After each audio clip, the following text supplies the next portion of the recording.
250. It has been 250 days since Animal Crossing Switch was announced. 250 days without information on one of the most anticipated Switch titles of all time. But that could all change shortly. Hey guys, it's Professor Pro, and this is gonna be a pretty special video. This is most likely the final time that I'll be talking about Animal Crossing Switch before the game is fully revealed at E3. And I gotta say, even though the lack of information has been excruciatingly painful, I'd be lying if I said I won't miss these days of speculation. It's as if the community bonded over our mutual hatred for Nintendo's handling of our favorite series. But, of course, like every other Nintendo fan, and gaming fan in general, my E3 hype is through the roof, especially for Animal Crossing info. So, before I start my last pre-footage wishlist for Animal Crossing Switch, let me just say I'm going to try to avoid the obvious. Not attacking anyone in particular, but I feel like a lot of these AC wishlist videos on YouTube have gotten kinda stale. So just because I don't say something like a bigger town or customizable skin tones in my video, doesn't mean that I don't want those things. Without further ado, let's get into the list. Now, just because I'm not going to specifically talk about how I want a bigger town, doesn't mean that I won't acknowledge that it's going to happen. In fact, I'd say it's the most likely change that we'll see in transition from New Leaf to Animal Crossing Switch. And if that is the case, it makes sense for there to be a faster way to get from place to place in town. I think that having bikes, scooters, and roller skates would be very helpful in this regard. Bikes, being the fastest, would cost around 50,000 bells. Scooters, being second, would be 30,000, and a pair of roller skates would be 20,000 bells. You'd purchase these from a new shop. I'm not entirely sure who'd own it, maybe the crows from Pocket Camp? It really could be anybody. Animal Crossing has always had a beautiful way of portraying weather. Rain particularly has always been very relaxing, and calming down the music just adds on to the ambience. But besides that and the occasional snowfall, there really isn't that many weather occasions in the games.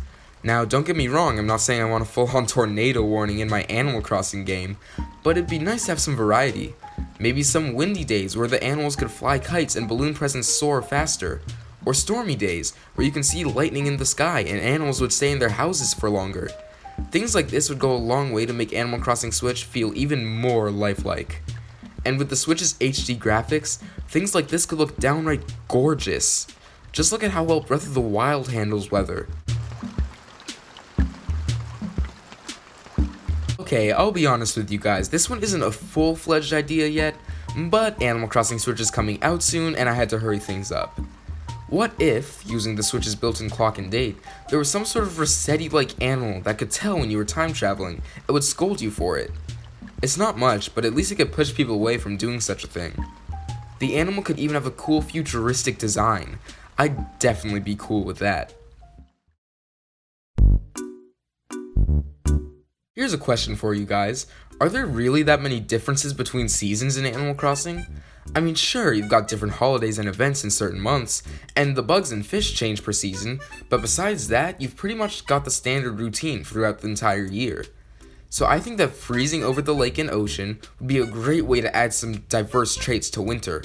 For 10,000 bells, you'd be able to buy a pair of skates from Kix. This would allow you to skate on the ocean. There could even be skating competitions held between you and your animal friends, or even people from other towns. Now I know what you guys are thinking, Professor Pro, how would I do my fishing? Well, this could be changed in the winter too. Ice fishing is a completely new type of fishing. Instead of just dropping your bobber when you see the fish's shadow, you instead have to cut a hole in the ice with your axe, then drop your bobber in. When you get a bite, instead of just timing the press, you have to mash the button to reel in that fish. I feel like this would add more variety to fishing, as well as the game in general. But all this could be optional. You decided at the beginning of the game when Rover asks you, how cold are your town's winters? Also, don't worry guys, you'd still be able to go to the island, they can just give Cap'n like a plane or something.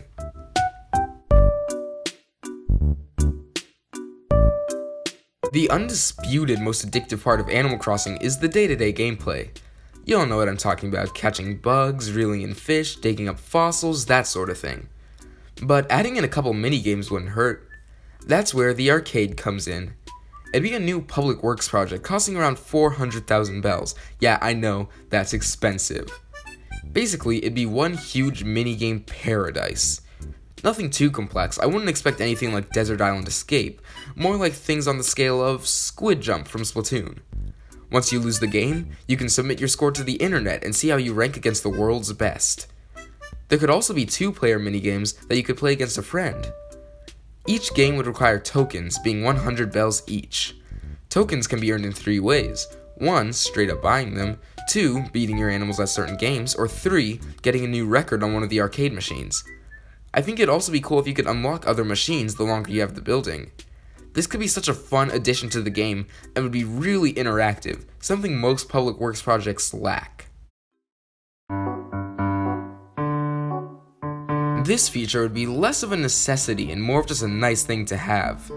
I think we've all had those times in Animal Crossing where stuff just slips our mind. You forget an animal's birthday or miss a certain event. The journal would aim to help this. Being an item you can purchase for 10,000 bells, the journal would allow you to set reminders for upcoming events. Want to harvest your perfect apple farm tomorrow? Just write a reminder in the journal. It'll pop up on screen the next day.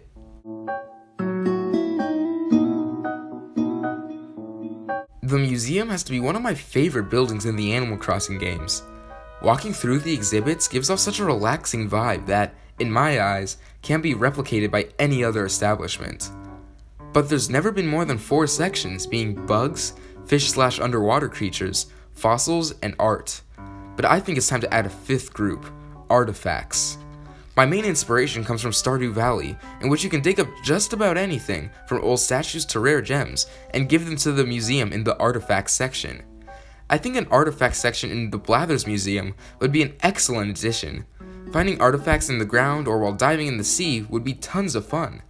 Heck, they could even include gyroids as artifacts, making the act of collecting them more purposeful.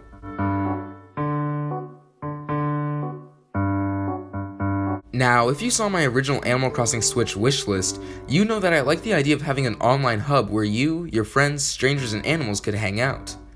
A city similar to the Town Square in Happy Home Designer, if anyone remembers that. And with the Switch not having a camera capable of reading QR codes, the New Leaf way of pattern and clothing sharing is out of the question. But I think it'd be cool if you could post your designs to the internet to be featured on an online shop. Patterns, umbrellas, shirts, dresses, pants, shoes, roller skates, and even furniture could all be shared. You'd even be able to set your own price for them. The shop would cycle through stuff every 5 to 10 hours, so something new is always available. But there'd also be a popularity section where the most popular designs could be downloaded. This section could also be searched with a kiosk, so you can specifically find the most popular shoes or pants or, well, just about anything. Now, first of all, let me just say that this section is purely opinion-based. I'm sure many people will disagree, but I'm just here to share my ideas. Good? Good.